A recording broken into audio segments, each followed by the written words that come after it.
Okay, so the goal here, this is the mold I've been using for the cards for a while. Pretty simple. It's kind of like jelly silicone material, and the card goes face down there to make this mold. And then now I can pour resin into here, and then I put the screen down, and then I put more resin, and then I put the circuit board, and then I let it dry. So I made this originally. This is one of the original 3D printed cards. And then I add this just sort of square of clay around it. And then that's how I make that mold. I put a little wooden chunk in there to make that space. So now this only lets me make one at a time and have to make about 100. So I thought maybe I could make an improvement by making a few more of these molds. You can also see this one has a few bubbles in it, and those bubbles all show up on the later cards. So sometimes they get filled in and sometimes not, but you can see these little dimples, and those dimples are actually all in the mold, so they're identical for all of them. So I'd like to make a mold a bit better than this one. We'll see how it goes. It took me a few tries to get one this good, and then I stopped when I got it. So we'll have to see how it goes. So yesterday I took 4 of the newer, I don't have any of these 3D printed ones in good condition anymore, so I just took ones that were previously resin molded, and I put clay in them to fill in as many holes as I could, and then I added this big square, and I've got those inside of here.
And so now in here I have 4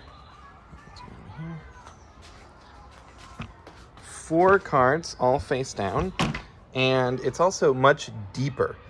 The reason it's this deep is not because I need the mold to be that deep, but I think one way I can lessen the number of bubbles is by pouring this mold at a 45-degree angle, which will let the bubbles sort of rise up as they're forming. That way I'm not trapping any bubbles on this sort of like space here. Because this space, is laying like this, any bubble that is underneath the card will just stay there. But if we tilt the card 45 degrees, the bubbles will hopefully come off the top. And then I'll lay it flat again. So that's why I made it extra deep, because this way when I tilt it at 45 degrees, hopefully like this, then a bunch of the resin won't fall out. And also hopefully things don't move around too much. This is all a little bit of a risky thing. So we'll see how it goes. So the first step is to mix up the 2-part resin, and then we'll pour it.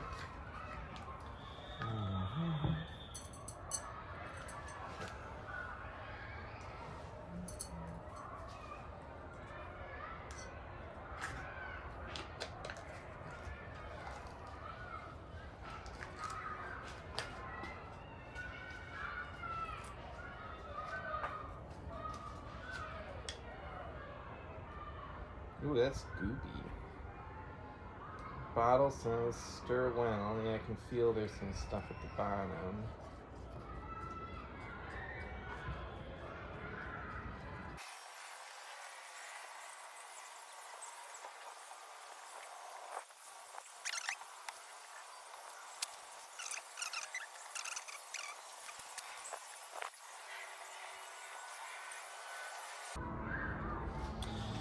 Okay.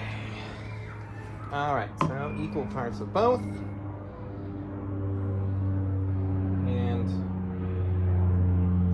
I don't know how much I'm gonna need, so probably use basically both bottles. I've got plenty of this stuff around.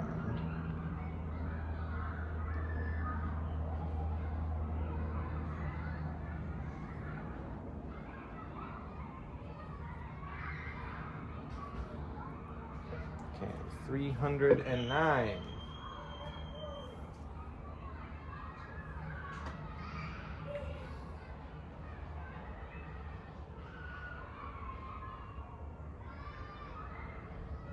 One,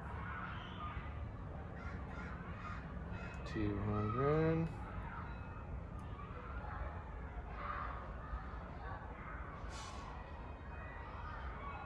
300. And yep. 311. Let's just add 2 more grams of this jug just to get it right on there. Great. And we'll stir it up here.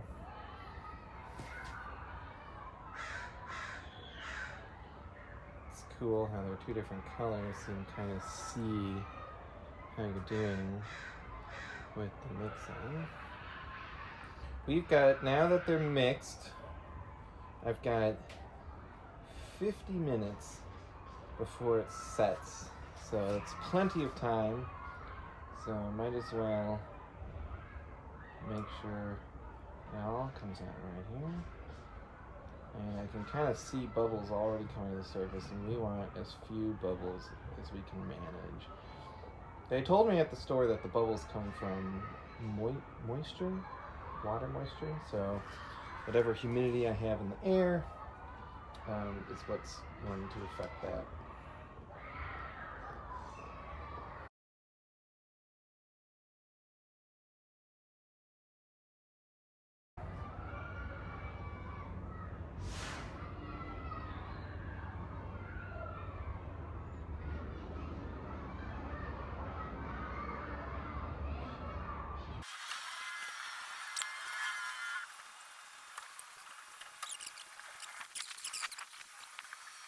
Okay, here we are. You can see I can kind of, there, the resin's going back to 45 degrees.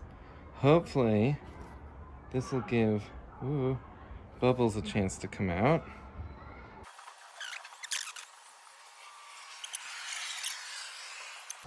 We'll let that dry.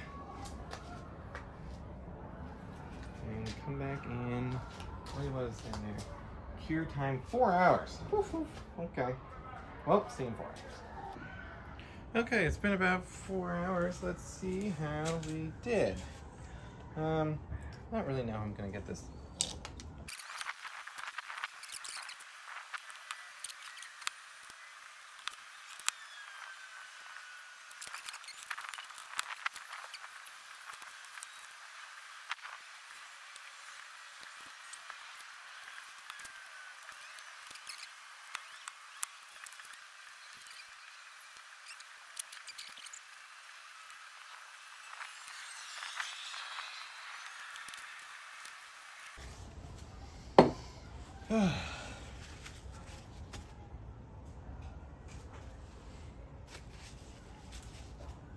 Okay, needs to be cleaned up, but all in all, looking pretty good.